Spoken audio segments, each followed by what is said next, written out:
what I mean? So yeah, anyways, this is episode 1. This has been a long time coming. This is I think I'm 2.5 months into finally getting to our studio, and if we get a wide view right now, Griffin, then everybody's kind of got a view of what's going on, because in my background, my producer today is Griffin Perry. He's a man on the scene back there. He's controlling all the buttons and the fingers that need to be. And my first guest on the Hey Coach podcast is honestly one of my best friends, regardless of what he does on the court, off the court, in life. Truly, truly appreciate this, man. I truly appreciate you coming in. As we've talked about in the past, we're going to get better as this goes along. So I'm sorry that this is our first one, but I'm definitely going to have you back. It's Doug Alves, the head coach of the Bridgewater-Raynham Trojans. He's also involved with many AAU things in his career, but right now he is one of the leads owners of the New Balance Circuit program that's going on right now. It's an up-and-coming, star-studded AAU program that's nationwide. So he has a lot of insight, a lot of fun things you should be able to talk about. So yeah, I really wanted to get these podcasts off the ground so that we can get people who are in our community, not just in our nation, as it only seems to be national broadcasts, to kind of, tell us what they know, how they know, and how they got about going into their, what usually is a love of their life. So yeah, that's kind of where I would want to start with you, Doug, is like basketball. I know for you is it's not a girlfriend, it's a wife. As we all know, it's not a girlfriend, it's a wife. And more so than anything, where'd you get started? How'd you get started? Who were your, how old were you when you really first said, hey, basketball, and then when did you decide to take it to some form or wherever you are now? And I don't mean I need the whole story, but how did you get started and everything going on? So first of all, it's a pleasure and an honor to be guest number 1.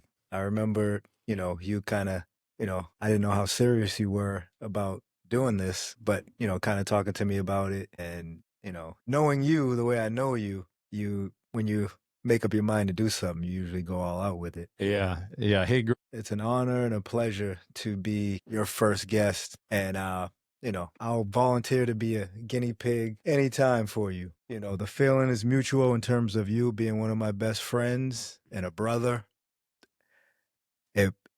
Our relationship has been ongoing for a pretty long time now. Obviously, I coached Griffin and back in his younger days, but no, I just want to. Yeah, that was just me, by the way. Technical difficulty is camera for the guest is not on yet. So let's face it that we're not experts in this yet. Yeah. When I forget to turn on probably the most important camera, Griff, we're 0 for 2, me and you both there for that. But yeah, I did hear you, and yeah, the feeling is mutual in that regard. But no. Question though. Yeah, so to answer your question, in terms of basketball and formulating my love for the game, I was probably like 9 or 10, and I was living with my grandmother in Brockton, Massachusetts. Thought it was Boston. And well, I did live in Boston as well, but I remember, and I played ball before this, but I remember at this time, this is when I fell in love with it. My Uncle Marky, who, introduced me to the game and everything, he literally he was a construction worker from age like 15 all the way up till now. And he built the backboard, he put a rim on the backboard, and he put a hoop up.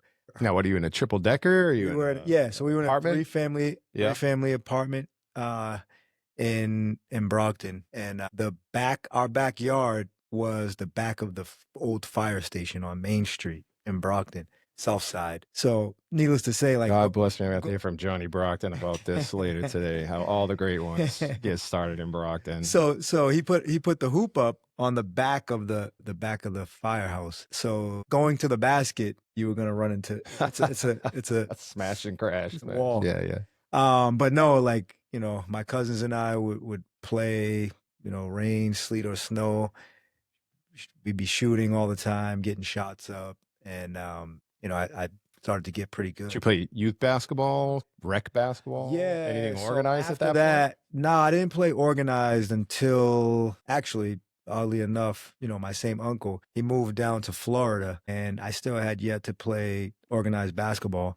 And there was a free basketball camp. Me and a couple of my other cousins went to visit him for the summer. So we were there for like a month or so. And there was a free basketball camp at one of the local colleges. And I just remember I didn't know how good like I was and we were. My cousins were pretty good as well. But they gave out awards and like at the end of the week, I got a lot of awards and like the Is that from counselor. smashing yourself into the cement wall that was there? Yeah, yeah, it paid off. But no, the counselors were even like asking my Uncle Marky to, if we could stay down in Florida and live with him and play for their Yeah, of school course. teams or That's whatever the it was. first little time of, well, back then, Yeah. was there even AAU? I'm older than you, obviously, but I'm sure. Yeah, there was AAU. I didn't know anything about it. I was like 12 at the kind of like time. travel teams at that point Yeah, in time, right? yeah. Back Town when travel teams.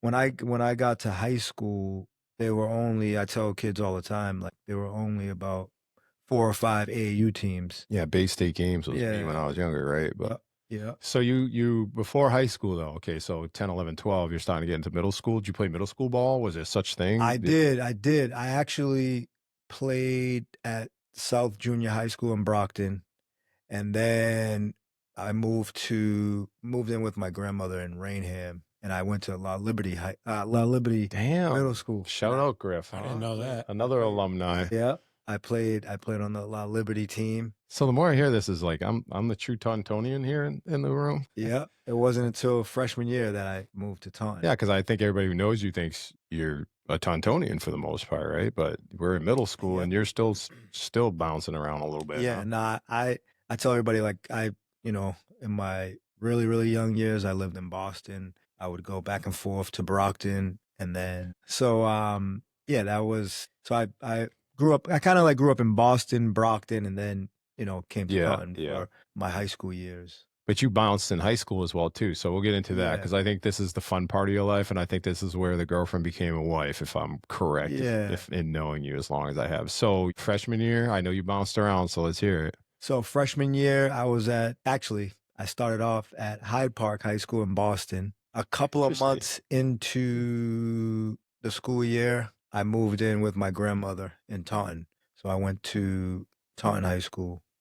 And Your grandmother always in Taunton? no, she lived in Boston, Brockton, Taunton. She kind of like Bounced around. migrated south over the years. And then my sophomore year, my Uncle Marky, same uncle, he bought a 3-family house back in Brockton with the hopes of like kind of like getting the family together.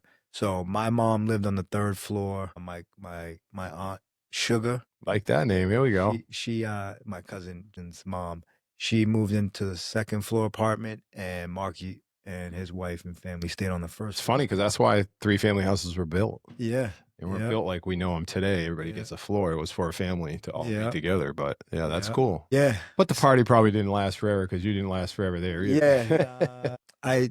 I got in a little bit of trouble, got in a fight in Brockton, and things didn't go so well with the high school team. I was on the JV. I was swinging JV varsity. And Freshman year or sophomore? Sophomore year. So Sophomore this was year, sophomore yeah. year. And So freshman year Taunton, sophomore year Brockton. yeah.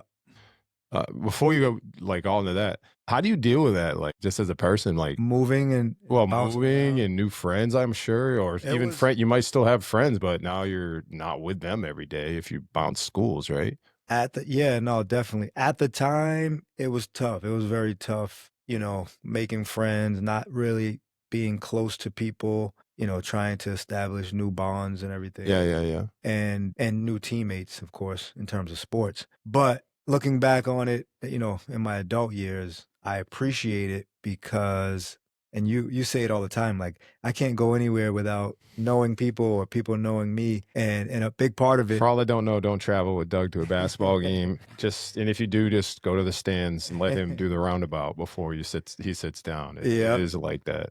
That's a true story. That's very true. Yeah. So yeah, that's a big part of it. Like I know so many people from, so many different places. It's I look at it as a positive, obviously growing up. Now for your wasn't basketball though, ideal. what did that, you're at Taunton, were you starting freshman year on the freshman team? You know what I mean? Like, were you on the JV team? What were you doing? Remember? I was on the JV team. What were you like 5'6", 85 pounds at that point? Yeah, I was kind of tall, young. Like in high school, I'm 5'10", so I think I was like 5'7", 5'8", and I probably That's grew. not bad. I didn't have like a big spurt. I just grew a couple inches throughout my Yeah. high school career. So yeah, freshman year, I was on the JV. I think I got called up towards the end of the season to Yep. varsity. Didn't really play varsity. I remember I showed up late to the bus for the tournament game and got to see. I had to take a cab to Taunton High. Listen, stop for a second. Any player that's listening to this right now, doesn't matter. Don't bring that up. You still won't be getting on the bus if you show up late, even if he did get on the bus back then. Anyways. Nah, definitely. But yeah, I got there just in time to see the bus pull off. And then sophomore year, like I said, at Brockton High, it wasn't the best season. I would have preferred to just have been playing JV because it wasn't fun for me to play like the first half of the JV game or the second half of the JV game and then not get to play. Back then, nowadays, you get to play 6 quarters. Okay. So I would have been able to play the full JV game and then sit on the bench for the varsity, which is what I was doing, as opposed to losing half a game and not really playing in the varsity game. It's incredible like that now. I love it. I just think it's great for the kids. It has nothing to do with anything but playing time for kids. Every kid now, basically, except for seniors that don't see a lot of playing time on varsity, every kid in the program should see 4 quarters somewhere. Yeah. So, and that's fun for them. Definitely. And then, so I ended up moving back to Taunton junior year. And here we go. Oddly enough, yeah. Griffin, I want you to pull up here that PowerPoint first page. It doesn't matter if he sees the rest of the side ones. I don't care about that, but it might take Griffin a bit of a second. But yeah, I mean, first of all, go to the second page. This is just obviously something for talking points and fun stuff like that. But, kind of this is where we're starting out here on this page as I dived a little bit deeper into your career and finding some different stuff. But now we're on the 96 team your junior year, right? Because it was a 97 team. 96. So that's your junior year, and you and the band got together, so to speak, for your runs. I've heard it quite often, but I'm always impressed. This is where I get impressed with who you were and the drive you have. And, obviously, I don't know. It's not obviously. Anybody who doesn't know, I am Doug's assistant varsity coach. So I don't know if we even mentioned that yet. But so this is a little bit different interview for me than probably all the other ones will be. But in the same breath, I know some of these stories. So when I interject, I'm more so saying this is some of the points what we're going to get into that led into how he was able to kind of develop really as a person and a man as well too. So that 95-6 team, I think, would have been the start of it all. Would you agree, Doug? No, definitely. Raynham, Taunton, Brockton. Now we're back to Taunton. Some people you must know. Yeah. Some people you don't know. Yeah. Coach is the same, obviously. He was there 100 years. Yeah. So Coach Dacey was still at Taunton. So I had, I was familiar with him, familiar with a lot of guys on the team. My cousin, Boo, Justin being one of them, and one of my best friends, Anderson Noel, Jeremy Jackson, some really good players. So we knew. You guys all the same age? Yeah. All juniors at the same time? Yeah. All playing a lot junior year? Did you have a couple seniors mixed in there too that year? We did. Eddie Holt, who was a really good football player. He was a starter on that team. So I think it was me, Eddie, Jeremy, Anderson, and Mark Soares. So 4 juniors and a senior. Cool. And then my cousin Justin filled in for that starting spot in our senior year. But yeah, oddly enough, so we had a really good season. We won the Old Colony League, which was the league that was back then. And we made a pretty good run in the tournament. Oddly enough, our second round game ended up being against Brockton. So I had a really good game, and we beat a really good Brockton team. In Brockton? It was a neutral site game. It was third round. So it was. Remember? It was first or second round. You remember where it was? Braintree. I think it was Braintree. Oh, that's not the same gym? Yeah. It's not a huge gym. Yeah. Neutral site. No. Packed out? I think so. Yeah. Oh yeah. The game was pretty packed. I think it was Braintree. I'm pretty sure. Yeah. But yeah, I had 30-something, 40 points, and we won the game by 20-something. And that it was, to be honest, they didn't play their best, and we played really well. It wasn't, it should have been a competitive game, but I think the basketball gods were on our side. Is that the start of, I would say, your confidence at a higher level? Yeah, definitely. I never heard this part in this story before. So no. Sounding like it. Yeah, yes. Like you know, again, my Uncle Marky instilled a confidence and a work ethic, that preceded the confidence, but in me and my cousins. So I believed in myself before that, but to actually, prove coaches wrong and prove myself right in that type of situation and in a high stakes game like that definitely was a confidence boost and a esteem boost. That's cool. And you're what, 16? Yeah.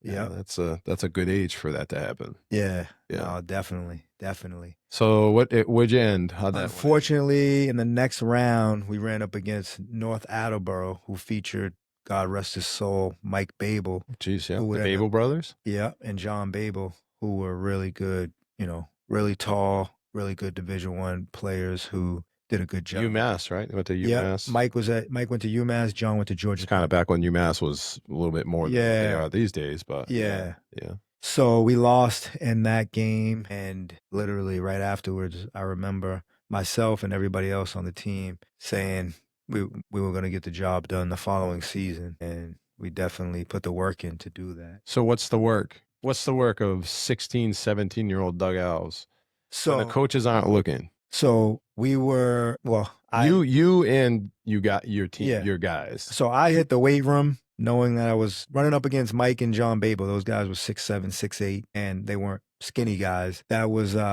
tough physically. So I knew I needed to get into the weight room. I knew I needed to change my body, become more physical and more explosive athletically. So I got in the weight room hard. I got a basketball program from Tim Grover, who was Michael Jordan's trainer. Back then, you would just kind of like read about things, and I ordered it in the mail.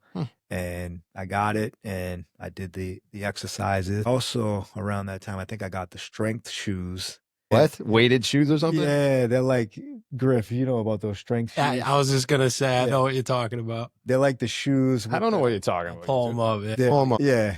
They basically keep you on your toes. There's like a platform in front of the shoe. So High heels. it's like You reverse. wearing high heels the It's whole like time, and they call reverse- them strength reverse shoes, high bro. heels. These ones aren't doing them justice, but yeah, they're like these ones aren't doing. This is an over. They're basically reverse high heels, and they make you. Yep. Oh, all right. had- all right. I have seen those before. Those. Yep. You Yeah. can do the calf raises with those pretty legit. Yeah. Yeah. Well, they basically keep you on a calf raise. Yeah, that's So pretty you cool. jump and land, and you're landing on your calves. You're landing on the balls of your feet and on your toes. I'd be dead if I wore them. Were you My dunking calves in are your already heyday, Doc? cramped up from yeah, normal yeah, me. yeah. Come on, man. Say that again, Griff. What'd you say? I said, was he dunking in his heyday? He said, yeah.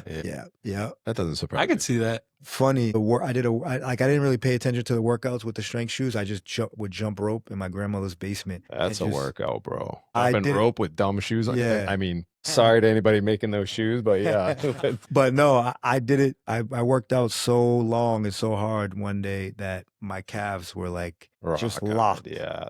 Mine are couldn't- locked just I from could- walking around. I can't imagine that they would what I need to do with that. That'd I be- could barely walk for like a That's week. cool, yeah. It was crazy. So this is your off season. Weights, hit the Yeah. thing. Now what about you and the guys? Back then So- we don't have AAU 3 games a day or whatever. Exactly. Yeah. So I wasn't really playing AAU at the time. I did play on like some teams here and there, but it was more so working out on my own. And then I talk to the guys about this all the time, guys that I coach. I came to the realization because I wanted to, my goal was to become a professional basketball player, and I wanted to play at the college level. And I realized, like, even though we were really good, college coaches weren't necessarily showing up to Taunton High School to recruit, especially not Division I Hush. coaches. So They live there today, but they're looking for softball players. Mind you, I'm going to find that softball coach to get in here as well too. So, Yep, yeah, I hear you. I understand that. So I realized that, and I basically looked for models of what I wanted to and what my goals were. And the guys who were getting recruited out of high school were on state championship teams.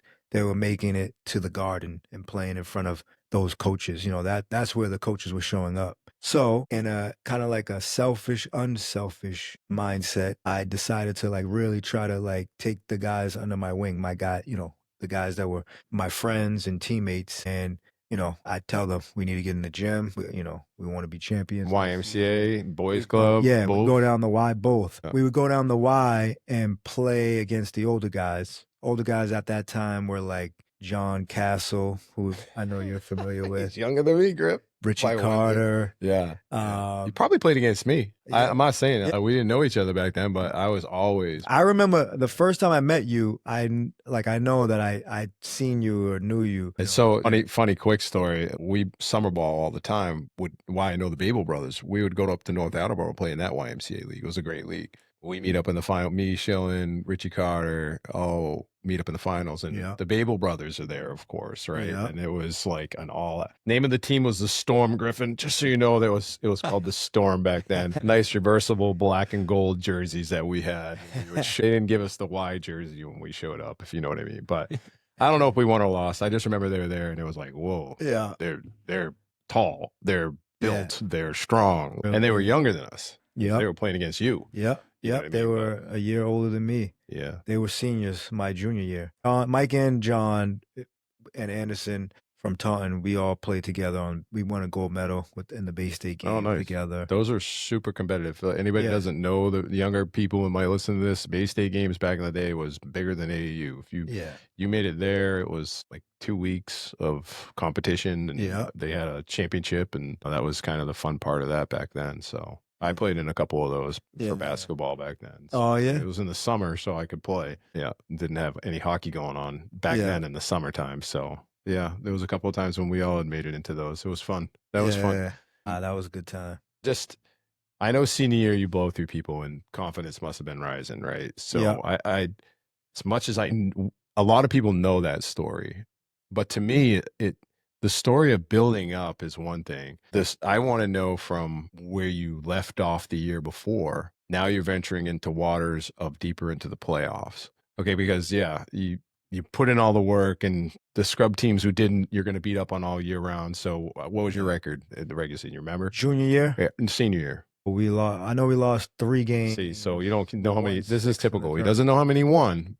And typically, he knows he lost 3 games. So let's say you're 17-3. You got to expect that when you get 4 juniors returning. It's similar to what our team coming into this next year is. We got a lot of juniors this year coming up that are going to be seniors that have played a lot of time. We both know that's what's brewing. But that's all well and good. But now you might win the first round of the playoffs expected. Yeah. But now you're getting into waters where somehow mentally you got to be challenged yourself. So the end story is you win the championship. So sorry that I'm giving up the prize here, but most people know in 1997 your team wins the state championship. But how do you get from I am now in the second round where I lost last year? How do you progress from there? So you have 3 more games after that? Yep. So did you start feeling anything? So back then you had to win. We won 6. So the year before you won how many? 3. I don't remember. So in the playoffs. First round, second 3. round? 2. We won. So you 2. won 2, we lost 1. Yeah. So now you've won 2 your senior year. You're in the 3rd game. You know it. You know this is where you got bounced the year before, right? So how do you, in your mind, start preparing for that? Well, good, bad, or indifferent. You might change now that you're older, but when you were back then, how did you start preparing in your mind? The preparation started, like I said, after losing against North Attleboro. My mindset was, and then the team adopted it, that we didn't want to have there be any like we didn't want to be. We knew, and we figured we'd be in some tight games, but we didn't want it to be because we took plays off. We had a big lead and we took plays off, or because we, whatever. The officials. But you're sitting lying at night the day before a game, 3rd round of the playoffs. Human beings will look at that game. I was here last year. This is what I'm going to do better. This is what I'm not going to get into. I get it. We put in the work. But I heard a great expression. I can't remember who it was, a baseball batter. I think it was for the Red Sox. They were talking about a playoff game. He's getting up 2nd and 3rd, 9th inning, tie game. He's got to get up there. And he says, and I loved it, he says, the sheep started to creep in.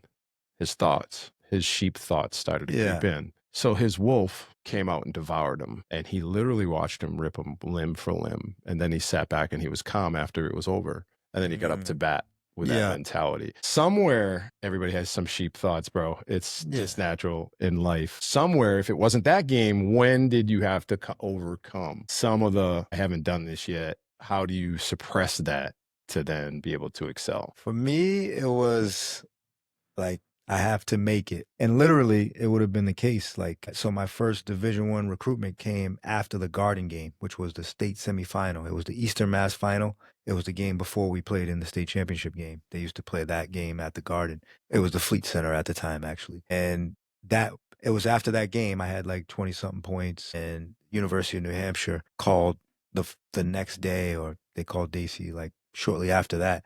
So, and I knew, you know what I mean? So it was like life or death for me. Like, we have to win. Like, we cannot fail. I got to get to the big games so that I can get recruited. So if in your own self-doubt, you would just overpower. Yeah, I refuse. I can't listen to that right now. As cliche as it sounds, like it was refused. But basketball, I know shooting a basketball, you almost have to think less about anything. When you're on the court, how does that translate for you? For me, I like. You're a shooter, right? I mean, Yeah. that's maybe one thing we forgot to mention here. When you're scoring your points, the majority of them is catch and shoot, right? Yeah, I mean, and get to the basket, I'm sure, once in a while, but catch and shoot, right? I shot a lot of threes. Yep. So you're meant to take me through that. Bigger games. What was your biggest shot that you remember in that time frame? Biggest shot could have been 3-0. You know what I mean? Like, in your head, like, okay, I remember. Well, first game of the season, my senior year. It was like there was so much anticipation. We were like preseason #1 in the state. And I remember on the bus ride, we played at Weymouth. And I remember the bus ride, like I couldn't sleep. Like, I tried to like take a nap on the ride, couldn't. Like, I was so fired up watching the JV game. I couldn't sit still. And then right off the jump ball, I got the ball. I was well beyond the NBA line. And I just shot a 3. Like, I don't know what came over me. I just remember like it was just like a rhythm play, and I was open. Of course, I mean, as I should have been, being so far away from the 3-point line, but something just told me, shoot the ball. This is where my producer would be going, sweet. Because that's shoot, right? Yeah, agreed, yeah. So it was like like, you know how in the movies you hear the music start playing after like a big play, or so your come to sheep moment was early in the season, just to get it all out of your system. So later in the season, it wasn't affected as much. Later in the season, so when we lost to North Attleboro the junior year, so the Babel brothers, like, they keyed on stopping me, and I wanted to put up the net average 20-something points per game that year. So I thought I needed to do that in order to win. But we had really good, we had a really good team and guys that could score. So I forced some stuff. So I did realize that. Actually, to your point, in that very same round, senior year, in the 3rd round, we played New Bedford, and they always good back then. Yeah, it was a neutral site at UMass Boston. It was a packed gym. New Bedford, they were a really good program. They won back-to-back state titles not too long before that. And I think I scored like 9 points, but I had like double-figure assists. And their game plan was to shut me down, try to stop me. And I could have taken some bad shots and tried to score a lot of points, but my mindset was, I want to win. We have to win. I want to get to the Garden. I want to get to the championship. So I made the right plays. That's what it's about. And did that same mentality carry you throughout then? Yeah. I ended up scoring, obviously, in the Garden game. After that, I scored 20-something points. We played a really good Methuen team. That was the finals? That was the semifinal. That was the Eastern Mass final. They used to. Did you play in the Fleet for the finals too? Go back. No, that was at the Worcester Central, which we played Worcester Burncoat. I remember talking about that bus ride out there and all that stuff. So, as much as that's there, if y'all want to find that on just get on any Google search, you'll find the 1997 game if you actually want to watch that game. For this purpose, I'm not as interested in that. Just, I know you won, you know what I mean? And I know that brought a lot of confidence to you. Griffin, bring up that PowerPoint again for me, brother. I think the next part of your career is kind of fun because it's a lesson that I've heard you say a bunch of times, but why does the college career start at Massasoit, Doug? Well, actually, it started at Newberry, which was the junior college at the time, in Boston. Freshman year, I went to Newberry Junior College. But you got recruited. Yeah. But so, like I said, UNH called, and unfortunately, when they saw my transcript, they said, yeah, we can't offer you. I paused on that one because anybody who plays for Doug knows you better have grades. Yeah. He's carried this for the rest of his life. So that's a little glitch, but I'm sure it taught you a lot as well, too. And now I'm going to gloss over that because I'm sure you were great in that area and get your grades figured out, right? So when did you figure out how to be smart? Well, because Doug, you're now a teacher, you have a master's. When did you figure out to be smart? And if it wasn't now, then I don't want to talk about it. Was it here that made you feel that way? I realized, well, or later in life. At 19, I happened to get my then girlfriend pregnant. Is this when you got to get smart? My now wife. Then, a sense of urgency kicked in that I really needed to get my life together and really be focused and keep that there for a second, Griffin. And really, lock in, as we say. Yeah. The important thing. So he's born when you're at Massasoit? It was, so my sophomore year I went to Massasoit and he was born. And so you started figuring out all kinds of shit. Yeah, maturity definitely kicked in. All right, so that leads you to High Point because people were recruiting you. Everybody kind of knew that around here. People were recruiting you for college. It leads you to High Point. Now you're a sophomore or junior? Junior. You're a junior, right? So you got 2 years, Yep. right? Yep. So those first 2 years counted, and now you got 2 years left. It's a lot different back then. It was like you had 4 years. Yeah. I feels like you can skirt around a year or two for everybody these days. But okay, so you end up Massasoit or Newberry, Massasoit, 2 years, get your grades, get your life, got a son. Now you're at High Point. Yeah. Is the family with you? Family in Taunton? Where's hey, girl. My now wife and son Dougie, they would come. They live back home in Massachusetts, but my mom was really good about bringing them to visit me once or twice a month. Yeah, she's fine. The dog's in the room. If you're listening to the podcast and you can't see anything, truly the German Shepherd's in the room right now giving us a hello, so it's no big deal. Who thinks she's a little dog, but she thinks I always get a phone call from Doug before he comes in the house. Yeah. He invites me he has a beautiful pool, lake, and I can't even take advantage of it when he's not around because I'm afraid of the dogs. So High Point, you're there, and it's a kind of a shapeshifter. Sounds like everybody's moving parts. Yeah. You playing? Yeah, I was a starter right away. You studying what? Business. I ended up majoring in business and sport management. You started right away. And I walked in. I don't know if it was the plan for me to be the starting point guard right away, but I like to say I outlasted. There was good competition, obviously at the Division I level, but I worked my butt off. Here's the other dog. Hi, Bean. Bean's now in the room. Our mixed dog. Yeah. She's saying hello. She's gonna say hello to you too. Hey, Doug, I'm curious because you were coming from playing pretty, at least for around here, playing pretty high, D1 basketball. And a lot of players you've coached have gone and played college. But for you to take the jump from playing at, you didn't go prep. They didn't have a post grad. You went from a Taunton High, a Brockton High, and then jumped over and played at High Point. Yeah. How did that kind of translate? I'm curious. Not curious about, but you get what I'm saying. That's going from Taunton High to D1 basketball. Griffin, it's being in the Honda Accord and then jumping in the Maserati. Yeah, that's what I mean, right? So how'd you adjust to the speed? Well, I'd say in high school and in junior college, I averaged 20-something points per game. I had a pretty good junior season, and that was 9 points per game at High Point. I had, my big games were 17 or 19 points against West Virginia. I had 12 on Kentucky. It's a lot different, and the games are a lot longer. So, if that kind of gives you a longer games, smaller points. Yeah. So are you, and I want to talk a little bit about this, not a lot, because quite frankly, I want to talk to you about where you are now. You know what I mean? Because that impresses me just as much as all this. You adjust your game. And I'm not going to surmise this quickly because it's a lot of work, but there's another step to all this as well, too, and that's your pro career. You have to adjust your game again, right? You have to adjust to the speed. You have to adjust to your role. What's your role in this team is what I want to know. At High Point, so I was a point guard. I mean, I shot 3. So from shooting guard to point guard, really? Yeah. So you're dribbling the ball. You're handling the ball. Definitely transitioned. So my job was to get us into the offense, to pick up the other point guard, 94 feet. Make my free throws, make my open Your shot. best game. Best game at High Point, probably that West Virginia game.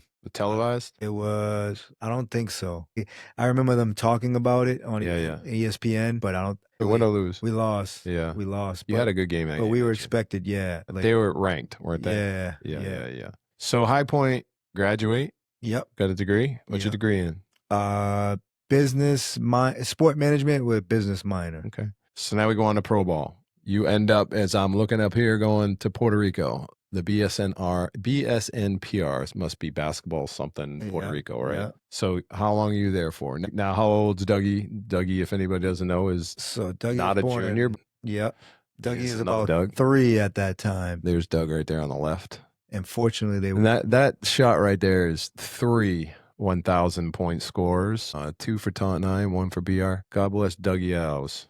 Nah, only kidding. So yeah, Shaq is one of our coaches, and it's a great shot that was taken this year. I think for Cam Merritt's Taunton Gazette? Yeah. He's for the Taunton Gazette. Yeah, that was in there as well too. So Dougie's on the left. So Dougie's how old at this time? 2, 1? It was like 2 or 3. 2 or 3 already. Yeah. So you're in Puerto Rico. Is the family with you? Yeah, nice. Yeah. Fortunately, they were able to come stay with me. So you're a 2-year-old man. Yeah. That's the way I always say it. Like there's no playtime, fun time, me time. It's a job time. Yeah. Do you treat it like a job? Absolutely, yeah. Every day a job? Yeah.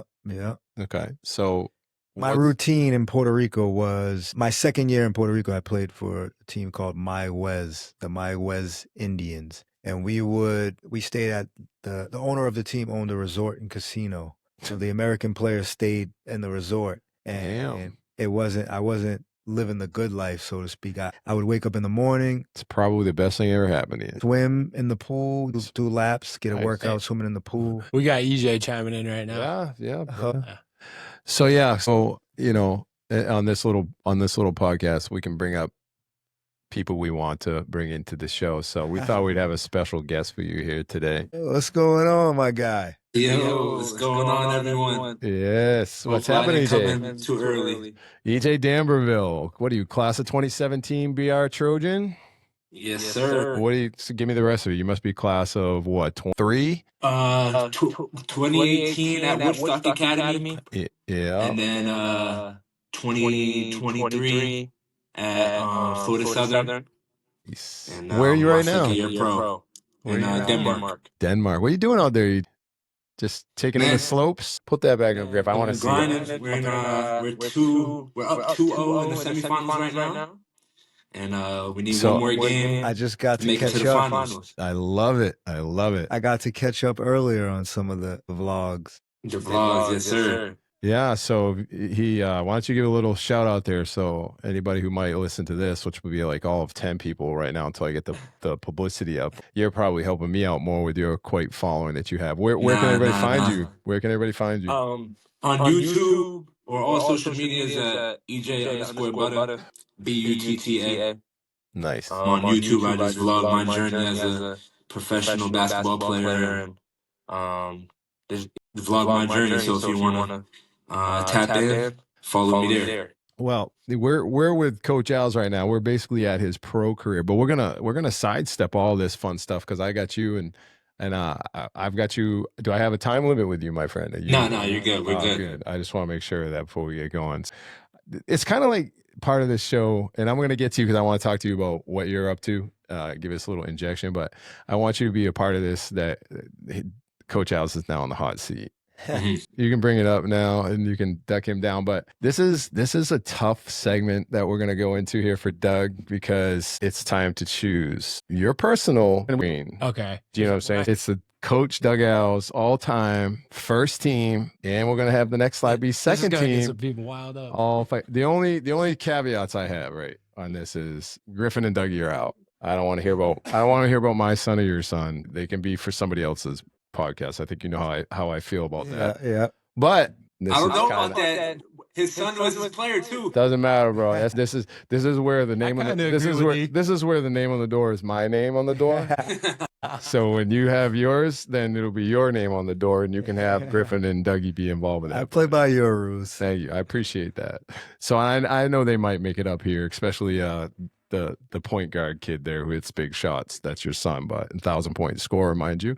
But yeah, so this is kind of a little fun. I know you're on the hot seat. You know, you're gonna probably have some people bark at you at some point in time about where it is and where it isn't. But you know, I'm gonna let you gather your thoughts. Griffin, the second screen's your second favorite. Now, I don't care about position. I think it's positionless basketball these days, so we don't need to worry about that. But if you give me all 10 as point guards, I'm going to throw you out. Meeting will be over right now because that ain't life either, if you know what I mean. So we need to kind of just think about it, mellow out for 1 second.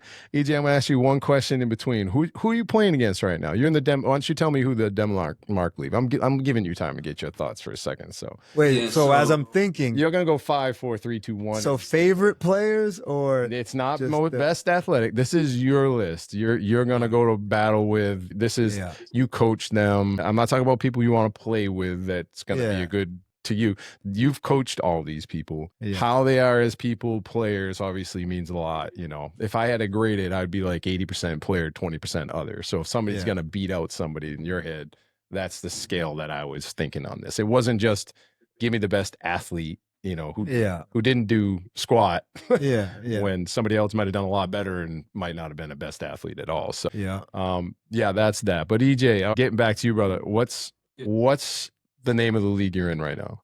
So it's the top league in Denmark. It's called the Danish Basket League. And like I said, we're in the semifinals right now. We were the third seed going into the semifinals. We played the second seed, and the team name was Horsens. They're probably about 30 or 45 minutes away from us. Little drama with that team, I understand. Yes. Even from last season, when I was on a different team, I was on Team Fog, and we played them in the semifinals as well, and very physical. And but it's very competitive. Like I said, we're up 2-0. We play at their place on Monday, and we're going to try to finish it there. So nice. It's a battle every day. So you're in the midst of just keeping the body fresh, keeping the mind fresh. Yeah, I saw one of your vlogs where you're getting up now and you're meditating, you're writing, you're journaling, that's some grown ass man stuff. I love to see that. What got you doing that? What makes you want to do that? I think it helps me just center my mindset, just be able to regroup. It's a long season, 10 months. So just dealing with whatever I'm dealing with on the court, off the court, it just gives me some time for myself to just be able to regroup and focus on whatever needs to be done at the time. So I like doing the meditation in the morning, kind of just to start my day off in the right mind frame. And like I said, it just centers me. So it's a good way. You've been kind of switching roles a little bit when you're playing out there, right? I mean, you're from Florida Southern, from BR. You're always switching roles too. I was just talking to Coach Alves over here, and we were talking about him having to switch roles, going from freshman to sophomore year, junior to senior year, then what they expect them out of High Point. How are you adjusting to that, EJ? Might not be what you want to do, or is what you want to do, or what's up? It's just you have to learn to adapt to every situation. If you're not able to adapt, you're not gonna be able to make it. Like in college, I was in the beginning of my first year, I didn't play that much in college. And by my grad year, I was the man. And then you kind of start over at the pro level. And right now, I'm fitting into a role. We have a lot of veterans. We have a lot of young guys. And my role is to bring energy, play defense, shoot good shots, and play my game. And so sometimes it can be difficult, but at other times, you got to do what's best for the team. I've always been the team first type of guy, and I want to win. So I just try to do whatever I can to help the team win. Some days that might be scoring, some days that might just be rebounding and defense. It might look different every day, but as long as we win, that's the only thing that really matters. All right, so that's the serious stuff, which I love. But now let's go back to the PowerPoint, Griffin. I think I need to have Doug come up with at least number 5 and number 4 right now. So he's got to know. He's been thinking about it. So I got to hear 5 and 4. When I hear 5 and 4, we'll talk about it for a second. Then I'm going to go back to EJ. I got another question for him too. So this is in no particular order. No, it's in particular order. No, there got to be an order. There gotta be an order. Just picking on him. 5 is like, so 1 would be my all-time favorite. Sorry you're on the hot seat, bro, but that's how this rolls for today. I need some kind of content that I can. He's very nervous. Does he need a pad? Do you need a pad and write him down, or what? Can you do it all in the brain here? Yeah. Don't act like you're gonna hurt any feelings. Just say what's coming to your mind. Yeah. I'm gonna go with. He's very talented, but he drove us crazy. I'm gonna put my man Terrell. Terrell Williams definitely up there. Yeah.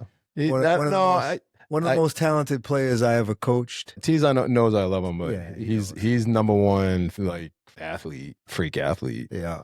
He didn't have the best ending to his BR career. Throw him up there. So you can type it up. That's why there. I'm putting him at 5. Just put T Williams up But he there. knows he's my guy.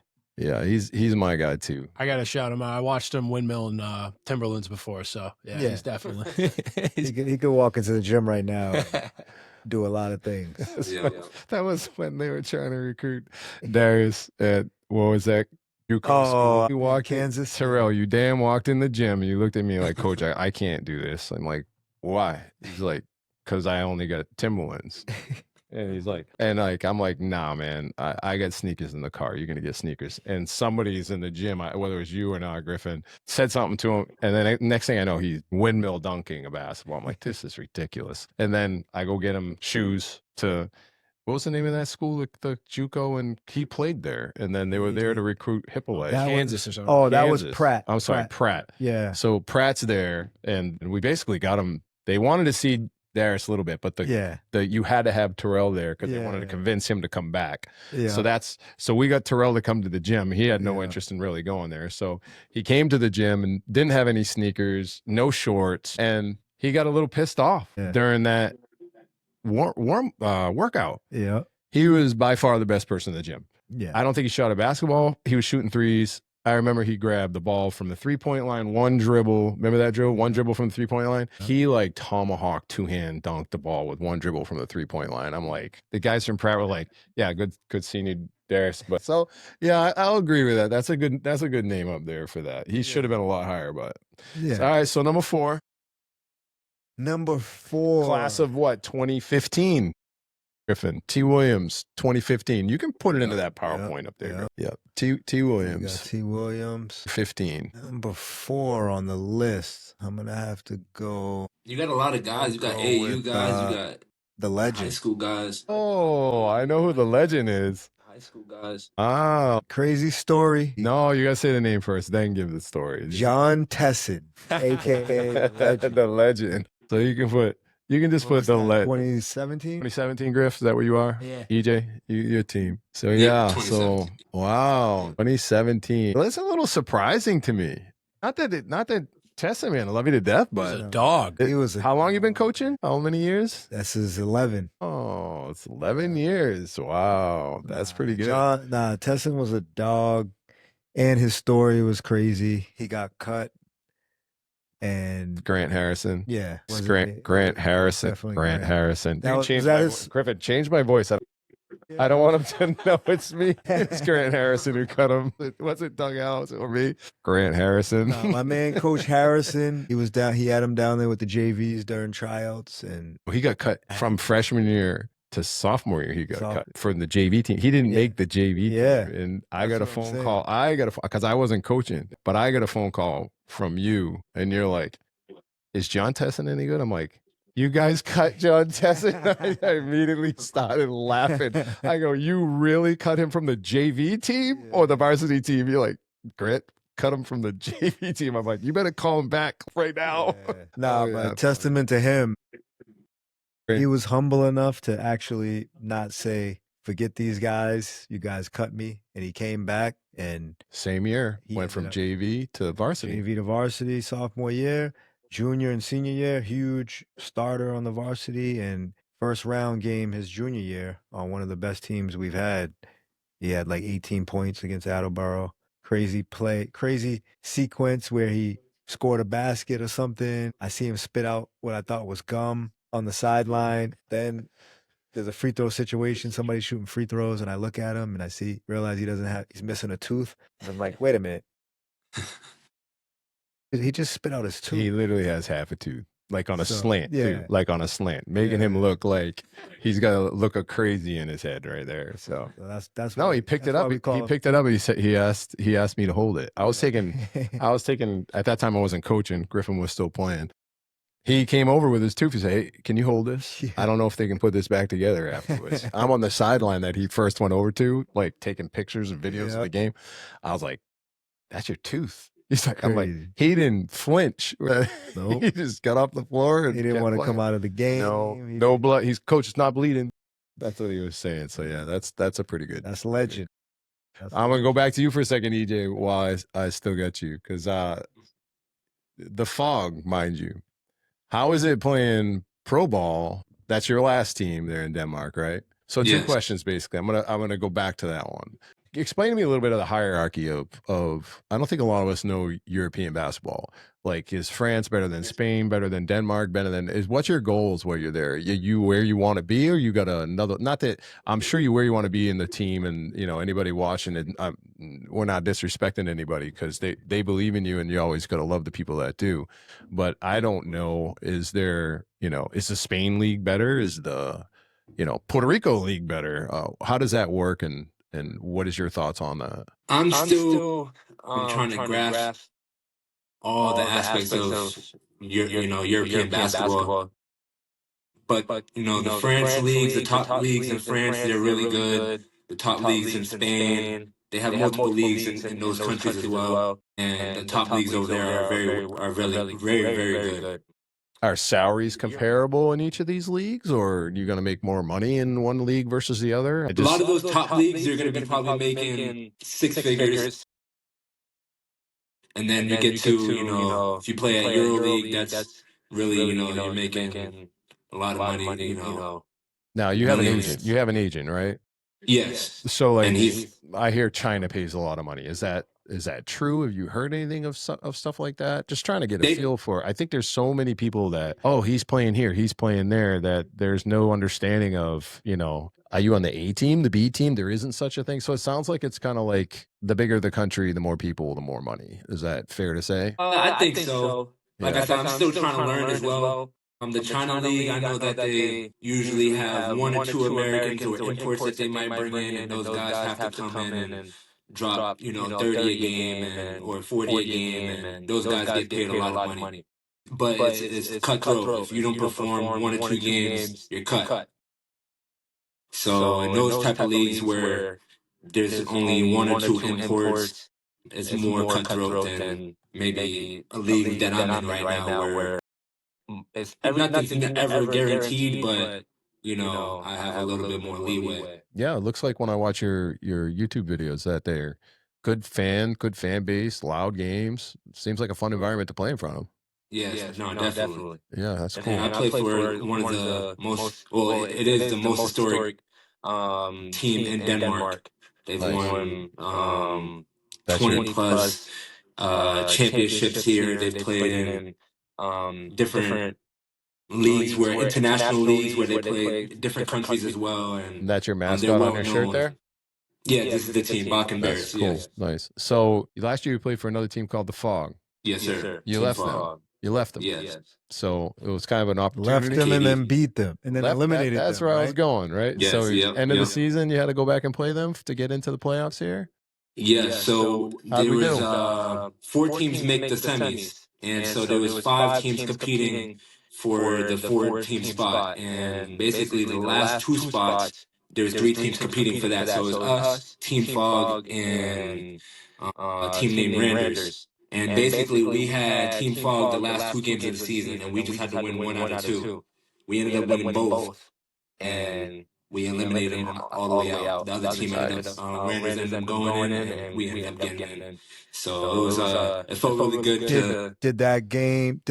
When you beat them the first game, did that eliminate them, or did that just guarantee you guys in?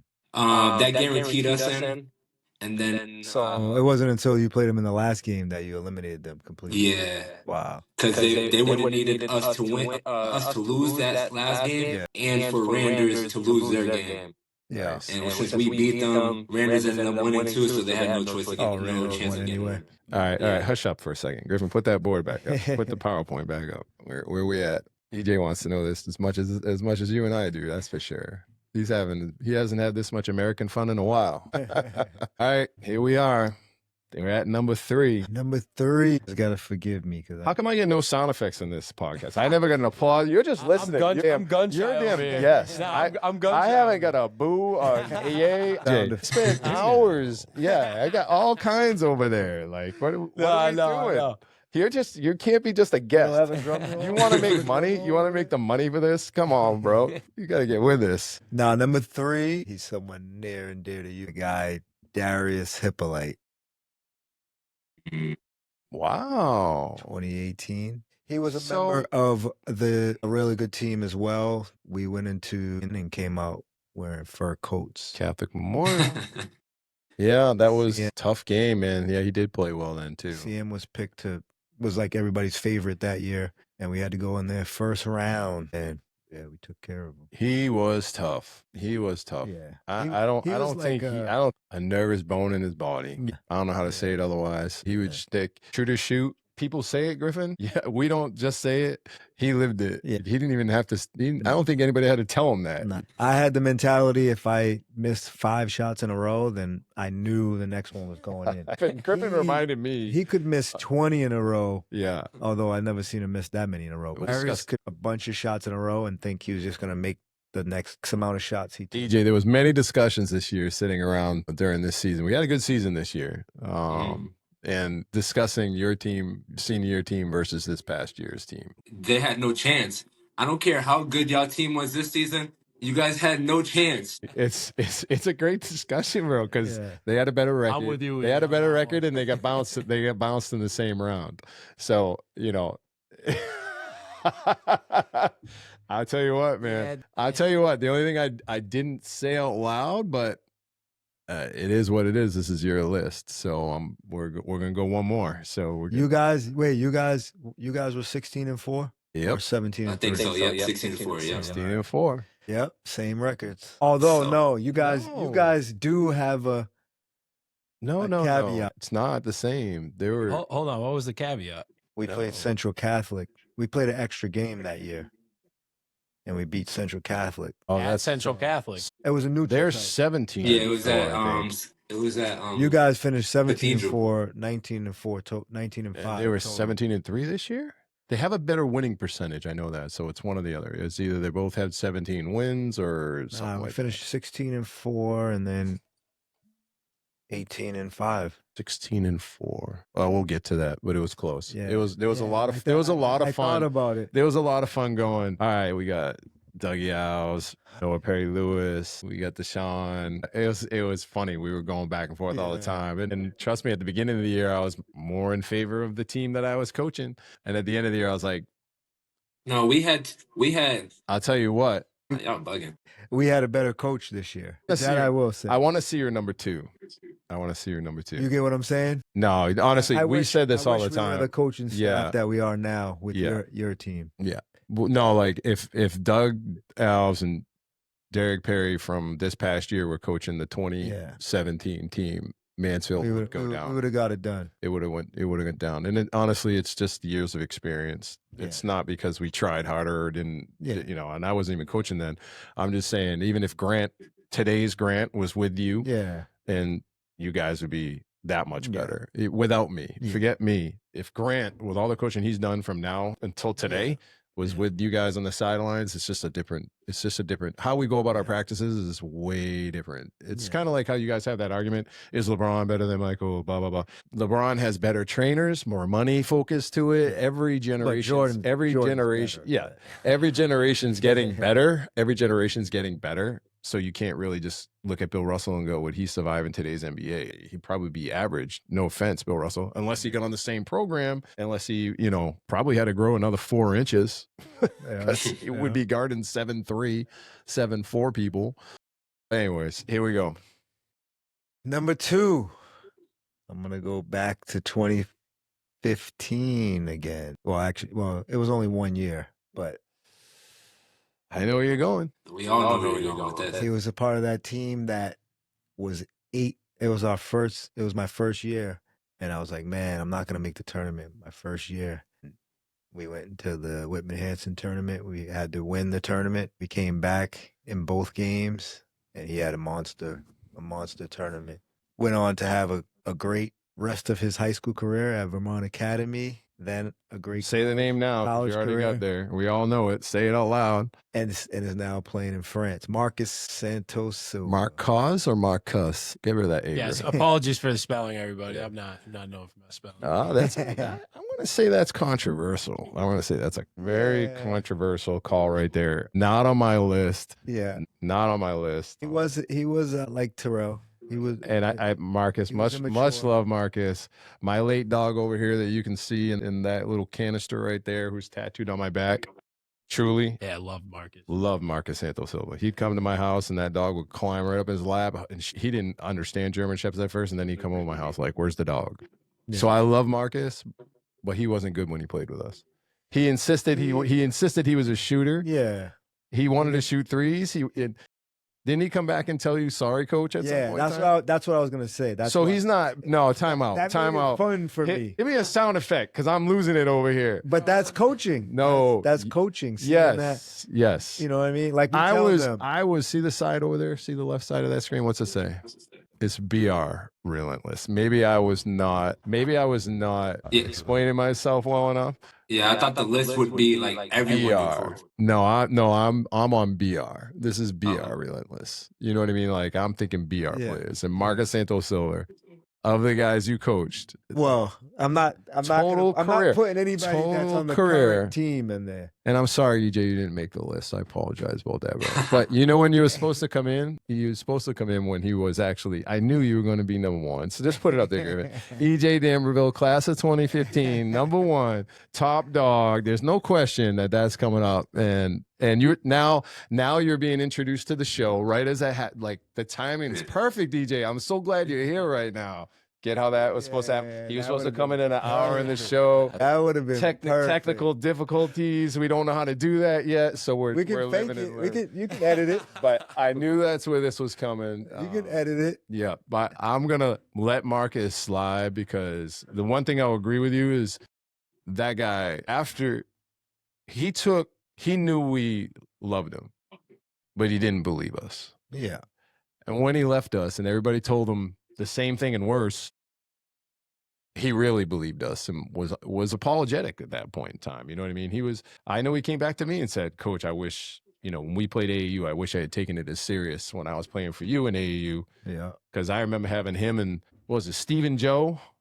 Yeah. I had, in my truck, I had Bobcats. 6'8" Marcus, 6'7" twins, Stephen Joe, three of them in the back seat, Griffin 6'5" in the front seat, and we're driving to Brooklyn to play in Battle of the Bronx. Yeah. You know what I mean? And Marcus is 25 pounds overweight, not getting up and down the court, got his head dunked on by what pro? That was the worst that I've ever lost a basketball game. Mo Bamba. It was 5-0. I think it was Mo Bamba, yeah. 5-0. The game got called. Didn't end. Got called at 55-5 after Joe or Steve, and to this day they won't admit which one. They were identical twins. Guard came down. Steve's following him. Thinks he's gonna punch it. He throws it high off the glass. Mo Bamba. Steve turns around at the right time. Bam! The place was packed. Not for us. Yeah. To watch those guys play. Yeah. The whole court stormed. They were going wild. Were you guys in Gaucho's gym? It was small. It was small gym. Effing packed. Excuse my language. It was I was coaching with edges on the sideline with me, and I'm going. I got my hands covered. And I go, and then I look over. I go, game's over. In the hallway, it was like second half, 8 minutes left in the game or something. I'm like, yeah, I think to start the game, Griffin, you hit a 3, and then I think Marcus dunked 20 minutes, and then we didn't score at all. They decided they're gonna destroy us, and they absolutely did at that point in time. So it was one of the most horrific basketball coaches games I've ever had in my life, where I was just like, I thought I had a great team, 6'7", 6'7", 6'8", 6'5", size, no point guard at all. Yeah. So we got wrecked. But yeah, so yeah, that's EJ. I'm not surprised you've earned every bit of it in terms of your stature and how proud of you we are in regards to that. You're more than willing to keep on with us. I don't want to keep it. I know it's late there for you, right? All I'm going to do is I want to get into now some of the coaching stuff, and I'd love if you interjected and hung around with us, but that was the fun part. I can. I'm here. All right, cool. So I want to break off from, you went and played pro, you went and did all that stuff, and then, and honestly, I'm going to supersede a lot of Taunton High stuff for the coaching stuff. I think you were young. I think your kids are young. I think you're learning. We all learn in those age. So God bless you for being an assistant coach. That's the one thing I wanted to ask you. How do you balance, like, you're so passionate about basketball, but you ain't making any money, and you got a kid, and you got a wife now, right? You're married. Yeah. Right. So you got. Sorry, when I started coaching. So now you're at Taunton High, and you're in the day. So you're there, and you're got all this family stuff going on. How do you balance that just as a young person? I don't want to say young man. We're young people when we're in our 20s. How are you balancing that? Well, it was tough because Dougie, having him so young, by the time I got, finished playing overseas and got into coaching, he was in elementary school and he was starting to play. So I was not only coaching at the high school, but also like coaching his youth teams. So like, at one point when I was coaching at Taunton High, like a day for me was go to work, go to school. So you got you're a teacher or a substitute? Yeah, teacher. Okay, so you substituted for a while at one point, right? Yeah. Oh, yeah. When I was playing overseas, whenever I was home, I would substitute teach. So you had to go back to school, or did the business degree help you get a? No, I had my bachelor's, so I just had to take tests. Once I finished playing, I actually took the teacher's test and became certified.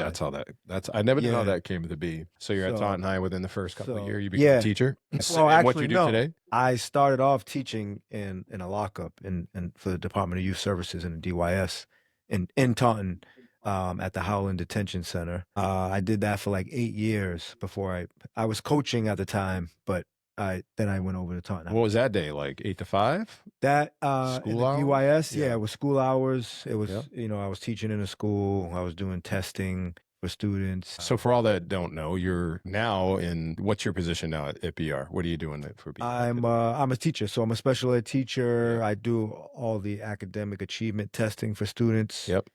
So, students that are initially being evaluated for possible IEPs, or students getting like their triennial 3-year evaluation. And then I teach social studies classes and some inclusion, like science classes. Nice. So that's every once in a while I'll hear you say, this is the job that pays my bills. Yeah. You know what I mean?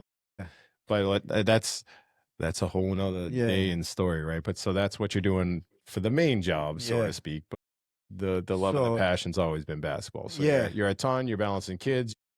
Yeah. What are you coaching? Freshman, JV, both? I was coaching the JV team. Well, I started off just doing a varsity assistant, and then JV position opened up. So I stayed on as a varsity assistant and coached the JV team.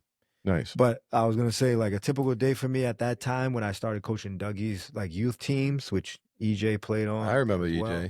EJ, were you bald back then when I first saw you? Yeah, I had the low cut for sure. I think I saw you at La Liberty. Was the first time I saw you, or something like that. You came in to play Raynham. So all you Taunton punks. So I would sure go they worked us. They did. Yeah, they were pretty good. Yeah. So I'd go into school, going to Taunton High at 7:00 in the morning. School would get out at 2:00. We practice pretty much right after school with the varsity or the JVs, and then I practice with the varsity, and then I would eat a quick bite and then practice with the younger guys in the upstairs gym while the girls were practicing downstairs. So now you're a couple years in, you get the JV job. Yeah. When does the itch start that, you eventually applied for a varsity job that you have, but what happens in those years? I tell everybody, like, I kind of fell into coaching because Coach Dacey asked, we were playing pickup ball, and how I originally got into coaching at all, it was, he just asked me, if I'd help him out. And at first I was like, no way. Like, I never saw myself as being a coach. And then I thought about it for a couple months over the summer, and I told him, you know what, I'll try it. And then, what did you ask me? No, I'm just saying, how did you roll into varsity? So, and then in terms of becoming a varsity coach, I fell into that as well. Unfortunately, playing pickup ball, Coach Dacey had a freak accident where he broke both of his legs. I remember that. And we were in the middle of the season. Imagine that one, EJ. Think you've had injuries? Break both your legs. Yeah. Both your legs. So we were like a third of the way through with the season, 8 games in, 10 games in, something like that. And, I had to take over the varsity team, and I was very nervous about it, very anxious about it. I had some good support staff around me. We ended up having a really good second half of the season. What was your record? We finished, your record, not team's record. Your coaching record at Taunton High. I probably have it. You know me. 10-3 maybe. Yeah, I thought it was something like that. So you had a good run. You got the bug. So now going back down was no fun. Yeah. Because I didn't know going into it if I was ready, if I could handle it, if I could do it. And then being thrust into it. So the Taunton job wasn't an option. BR just became available. Somebody approached you. What happened? Yeah. Well, I heard that Coach Fisher was thinking about retiring. The legend. Yeah. And, I applied for a teaching position at BR. Soon follow. Told me that the coaching position was open. I applied for that. EJ, did you know that I was on the committee to elect the BR coach? Did you know that? I did not know that. Did you know that, Griffin? Crazy. Yep. Well, you made it. So technically, I've always been the GM. I've hired and fired everybody on that squad. So yeah. But not only do I get warm-ups, but I hire and fire head coaches too. Just look out. I told you I have a plan. But no, to answer your question in terms of balancing things and how things kind of came about, the way I look at it, it is a lot of time, as you know. I mean, you're right there with me all the time. I look at it 2 ways. Two reasons. One, basketball kind of helped me create the life that I have now in terms of like the character, as cliche or corny as it sounds, like basketball is what taught me to be able to work with a bunch of people and different types of people, to work hard for my goals, to be goal oriented, to actually write goals down and then try to achieve them, to, show up every day. And even when you're not feeling your best and all those things, to be accountable. And so being able to, at the Division I level, travel the country and play in big arenas and then play professionally and travel the world some and, get a college degree and things like that. Basketball, I felt like and I still feel like I owe so much to the game of basketball that, I feel like it's my duty to pay it forward to the guys that we coach. I love it. Love that answer. I love that answer. Griffin, put up the PowerPoint. There's another page up there we're going to get to. And I'm telling you right now, your grade so far right now is terrible. What? You want me to chime in? I doubt that the camera that's on you is facing the wall. I think. No, it's not. I know you haven't even been on. Yeah, you haven't. You haven't even. He hasn't even been on camera once. When I told him you're a part of the show, you're not a wallflower over there. You're a rookie right now. So yeah, we're looking at our second team now. So this is, and then it's going to be interesting to see what team beats which. I think this is where it's going to get interesting. So, and after this, I get to throw my 2 cents in, which I can't wait. So I don't want to, no influences here, no influences or reminders. This has to come off the top of the. There's one guy I thought you were going to say you did it that I won't say. Yeah, exactly. EJ's probably got some thoughts as well too here. Mind you, Griffin and Dougie Alves are not a part of this. So as much as EJ wants to argue with me was the layup. my inaugural podcast, he wants to argue with me about which way I can go with this thing. I see you over there. Get that big grin on your face over there now. It's hard to put them in order. Pressure. But I love the pressure. Order is order. Now you're talking right now. 5 is 10, really. I mean, and 1 is 6. So. But it's second team. This is how they do it. The NBA All-Star team. Just say no order. For even damn Charles Barkley, they choose the first guy and the last guy for the All-Star team. Then that's the All-Star team they choose it. So I don't feel bad for you over here. And we'll say this: the number 5 guy here is going to get a new car. You can go backwards. You can go 6 to 10. You know what I mean? Put the first one up there. All right, so I'll go 6. I'm going to put my guy Tony Fernandez up there. Oh. One of my favorite players ever to coach. Wow, the unit. The ultimate vibes guy. Played hurt. Nah. Always showed up. Best low post moves clinic on an up and under, but it's controversial. He's controversial. That's right, T. I said you're controversial. Griffin, we're going to have to find all the @ signs at Tony Fernandez, whatever it is. So he knows he's on this list.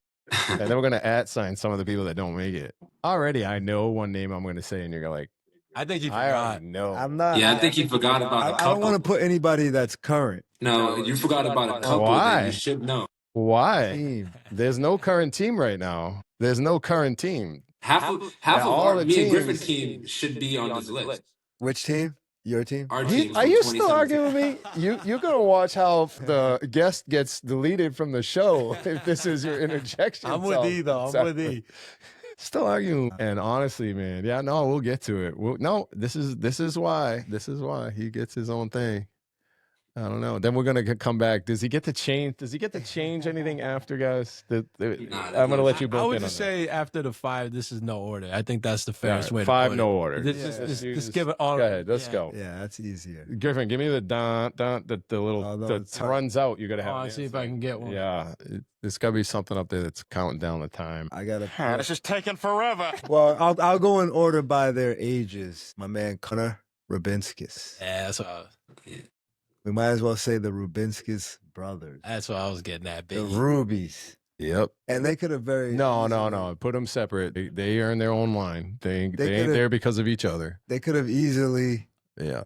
been in the first team.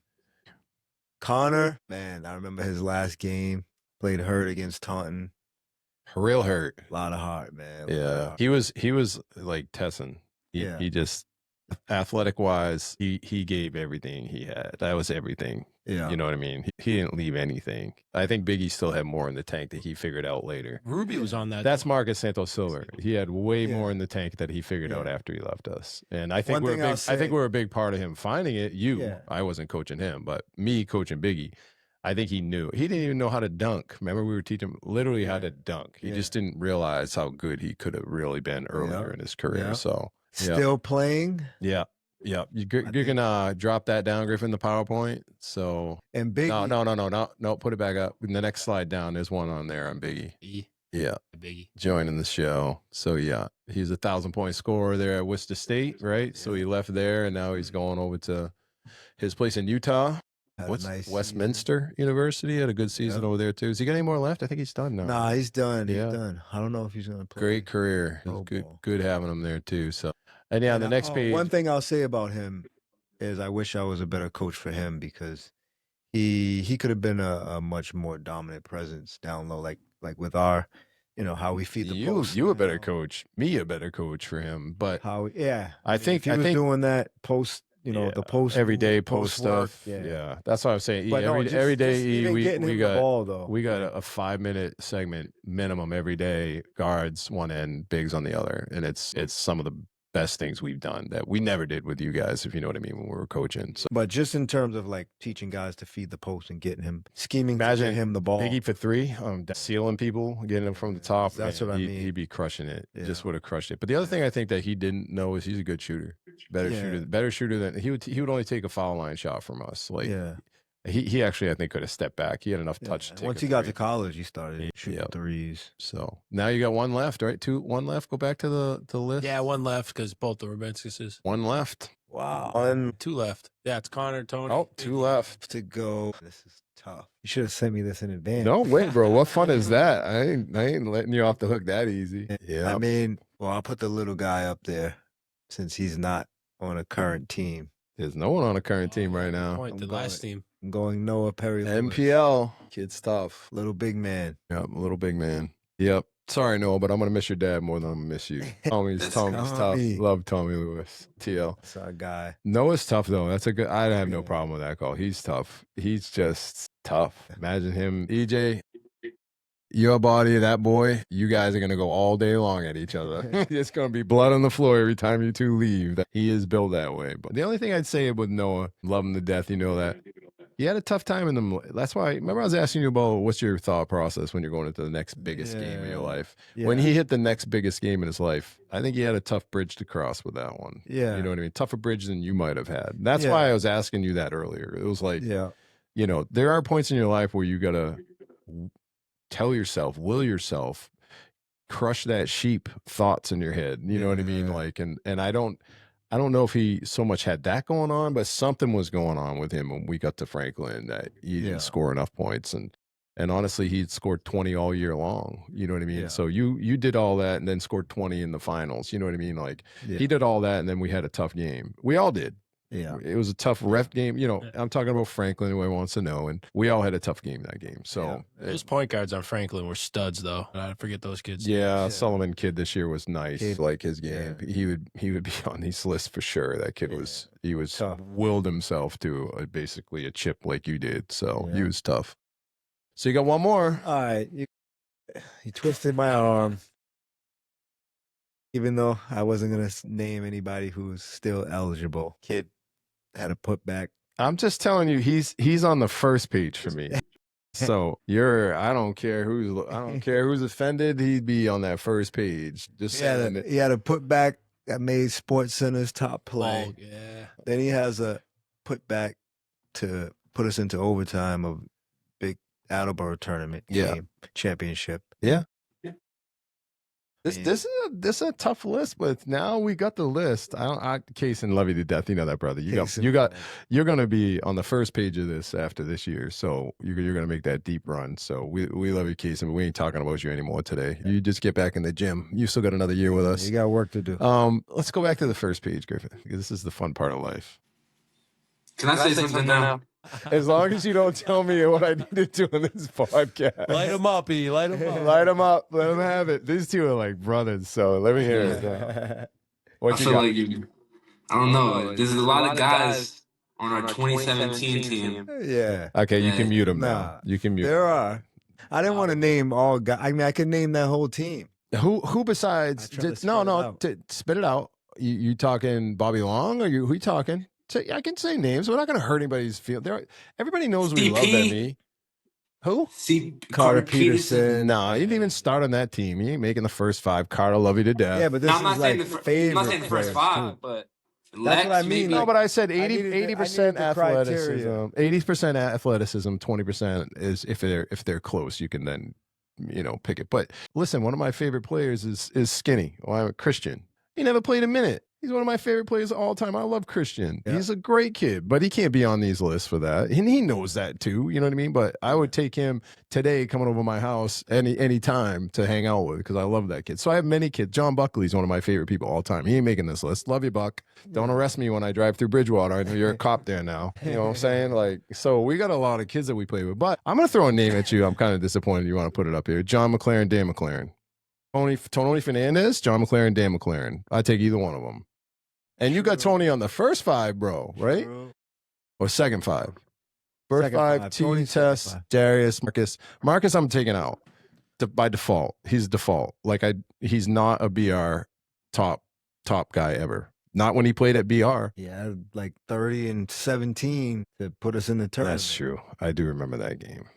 Because he wanted to threes and that's the grossest thing I ever seen. When he hit a three in the corner, women hit it. He showed. It was one. That's game. when we finally saw his willpower. Yeah, so you want to talk about 10 best games or something? Yeah, I'll put Jack Armstrong in there too when he dropped 35 when we were at where were we? The Christian school, St. Andrews. That was he dropped 40 on him, like you couldn't stop him in one game. But I ain't putting him on the sleep list either. Love you, Jack. You can get it at Jack Armstrong, Foamy Griffin, somewhere to the podcast. Hey man, we're down camera 3 right now too. By the way. Oh, we're down on this one, so just go wide. Yeah, so that one's down. This was down too. This was down too. Yeah. So we're down both. I'm up on 2 right now. Okay, so can 2 get most of the table? Yeah. Okay, so that's fine. Technical difficulties again. I love them. You could probably swing your camera around too, Griffin, for the table. So yeah, I kind of look at this and I love the McLaren brothers. You'd love this story. They were ADHD, 100%. I don't know if they were ever diagnosed, but I've known enough kids and had no ADHD. So Dan McLaren couldn't stand still ever. And you know how he is. Everybody's got to be in front. Everybody's got to be looking him in the eye. He'd be dancing. He'd be doing what's the Dougie? The Dougie dance just came out. So he'd stand and be listening, but he'd be doing the Dougie. So he was the first kid that I ever, and every time he would be losing his mind a little bit, like couldn't focus. He wanted to he knew he couldn't chirp him, but he couldn't chirp him. So Dan McLaren was the first guy who could stand behind Coach Alves while he was talking. You'd have to stand next to me so everybody else couldn't see him. And then I would be like sitting next to him and I'd like have to punch him or hit him, something like that. But when he was playing, He is a dog. Dan McLaren's a dog. John McLaren, I'll never forget that I told him, why?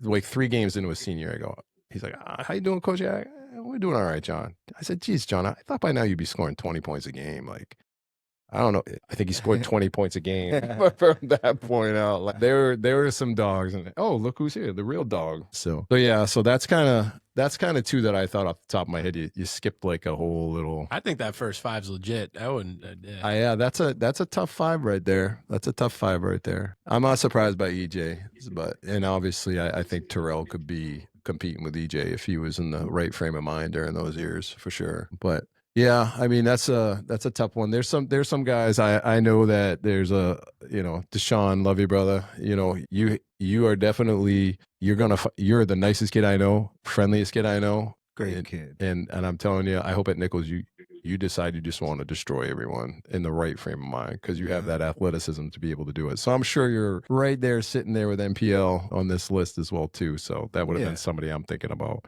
And for some of those classes that were in between, man, it was a tough run. So that's, if I'm going to talk about like 5 more minutes about something, it's not the good years. 2 years ago, we were 4-16. How do you sleep at night being 4-16? Missed out on a lot of sleep that year. It was, obviously, we lost 3 starters that we had expected to have back that year. A couple kids to prep schools. 1 kid just decided not to play basketball anymore. So that was tough, unexpected, at least on 2 of them, definitely unexpected. But I think we were in a lot of games. We were in a lot of close games that year that could have went either way and didn't go our way. So we could have finished 10-10 that year if we came out on top of those games, the really close games. But we made a decision to go young again. So it was tough because that's these seniors this year. Yeah. It's 2 years ago. They were all sophomores playing. They've been playing for 3 years. Yeah. And they got their asses kicked. Yeah. Yeah, they did, definitely. Yeah. Last year was remember a reporter telling you flipped the switch. Yeah. You were 4-16 and now we're 16-4. I don't think people, what do you think about next year's team? I mean, I think we're going to be really good. We have the potential to be really good. We got the Case and Folk, Cam Santos, Lee Williams, Luke Terrell, Jack Lambert, and we got some young guys that I think can do some good things for us. I think the goal should be to win the whole thing. Yep, we're gonna leave it at that. I don't want to talk about our current team too much, but in that regard, I thank you for coming in, being my guinea pig, brother. Much love. Pleasure, brother. I got much love for you. This is when you playing? Monday. Nice. Thank you, E, for joining us. Much love to you as well too. We're not jumping off. I'm using this as the ending for our podcast. We can still hang out. I was gonna say I want to catch up with EJ. Yeah, we can shoot, but in terms of like you and I, Griff, this is we'll get the ending point for the editing and stuff like that.